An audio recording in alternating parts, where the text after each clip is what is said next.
মানুষ বড়ই অদ্ভুত। যে চলে যায় তাকে মূল্য দেয়, আর যে শত অবহেলা পেয়েও থেকে যেতে চায় তাকে কোনোদিন সে মূল্য দেয় না। কাউকে অতিরিক্ত মূল্য দিয়ে তার কাছে নিজেকে সস্তা করে ফেলো না। নিজের মূল্যটা ধরে রাখার জন্য কখনো কখনো অনেকটা কঠোর হওয়াও খুব প্রয়োজন, কারণ সবাই অতিরিক্ত মূল্য পাওয়ার মর্যাদা বোঝে না। ভালো থাকতে গেলে মাঝে মধ্যে একটু নিষ্ঠুর হতেই হয়। যে তোমার বিশ্বাস ভেঙেছে তাকে তুমি ধন্যবাদ দাও, কারণ সে তোমার চোখে আঙুল দিয়ে দেখিয়ে দিয়েছে সবার বিশ্বাসের যোগ্য নয়। স্বার্থপর মানুষগুলো সফল হতে পারলেও সুখী হতে পারে না। বুঝতে শেখো কে সময় নিয়ে আপনার সাথে কথা বলে আর কে সময় পেলে আপনার সাথে কথা বলে। পৃথিবীতে কঠিন বাস্তবের মধ্যে একটি বাস্তব কথা হলো, মানুষ যখন সফলতার ধারে এসে পৌঁছায় আর তখনই প্রিয় মানুষটা হারিয়ে যায়। আপনি যখন একা হয়ে যাবেন তখন আপনার পাশে থাকার মতন হাজার মানুষ খুঁজলেও আপনি পাবেন না। আপনার একাকিত্ব আপনাকে একাই বহন করতে হবে। আর এই সময়টুকুতে আপনি যা শিখবেন পৃথিবীর আর কোনো জায়গা থেকে এই শিক্ষাটা আপনি পাবেন না। একটা সম্পর্ক যদি মন থেকে হয় ভাঙতে চাইলেও ভাঙবে না, আর একটা সম্পর্ক যদি স্বার্থ থেকে হয় তাহলে জুড়তে চাইলেও সেটা জোড়া লাগানো যাবে না। নিজেকে এমনভাবে তৈরি করো যে তোমাকে ছেড়ে চলে গেছে সে যেন তোমার কাছে ফিরে আসার জন্য আফসোস করে। জীবনে যখন দুঃখ আসে সবাই তখন পর হয়ে যায়, কেউই পাশে থাকে না।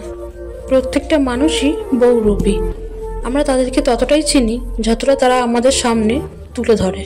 প্রিয় মানুষের সাথে কথা না বলে থাকাটা সত্যিই খুব কষ্টের। সব সহ্য করা যায়, কিন্তু প্রিয় মানুষের দেওয়া অবহেলাগুলো সহ্য করা যায় না।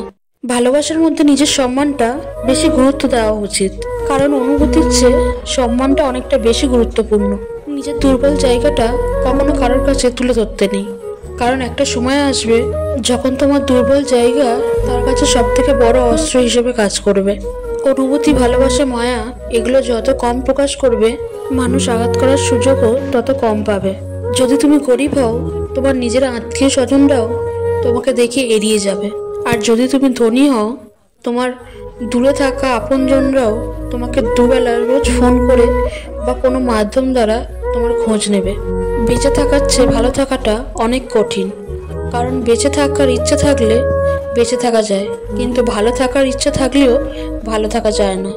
একটা সম্পর্ক শুধু তৈরি করলে হয় না, সেই সম্পর্কটার মর্যাদা দেওয়াও শিখতে হয়। নত হলে যদি সম্পর্ক ভালো হয় তাহলে নত হও, কিন্তু নত হওয়াটা যদি বারবার তোমারই হতে হয় তাহলে তুমি সেখানেই থেমে যাও। কারণ ভালোবাসার স্থানটা বুকে, পায়ে নয়। মানুষের আসল রূপটা তখনই দেখা যায় যখন সম্পর্কটা শেষের দিকে চলে যায়। রাগটা তার উপরেই করা উচিত যার উপর বিশ্বাস আছে যে সে আমার রাগটা ভাঙাবে। যে তোমার অনুভূতি বোঝে না তার কাছে অভিযোগ করাটাই তোমার বেকার। ভালোবাসা পাওয়ার আগে সম্মান খুঁজুন, কারণ যেখানে সম্মান নেই সেখানে ভালোবাসাও থাকে না। আকাশ দেখে বোঝা যায় সারাটা দিন কেমন হবে, ফুল দেখে বোঝা যায় তার সুবাসটা কতটা সুন্দর হবে, মেঘ দেখে বোঝা যায় বৃষ্টি কেমন হবে, কিন্তু মানুষ দেখে বোঝা যায় না যে মানুষের মনটা কেমন হবে। একটা মানুষকে দেখে যতটা হাসি খুশি মনে হয় তাকে ততটা খুশি ভেবো না, কারণ একটা হাসি খুশি থাকা মানুষের মধ্যে অনেকটা বেশি কষ্ট লুকিয়ে থাকে। কষ্ট তো তখনই হয় যখন কেউ অনেকটা কাছে এসে আবার অনেকটা দূরেই চলে যায়। যেদিন দেখবে কোনো রকম রাগারাগি, ঝগড়া, সন্দেহ কিছুই নেই, সেদিন বুঝবে সম্পর্কটা আগের তুলনায় অনেকটাই বদলে গেছে। ভিডিওটা ভালো লাগলে ভিডিওটাতে একটা লাইক দিয়ে চ্যানেলটিকে সাবস্ক্রাইব করে দিও। তোমাদের একটা লাইক ও সাবস্ক্রাইব আমাকে ভিডিও বানাতে অনেকটা মোটিভেট করে।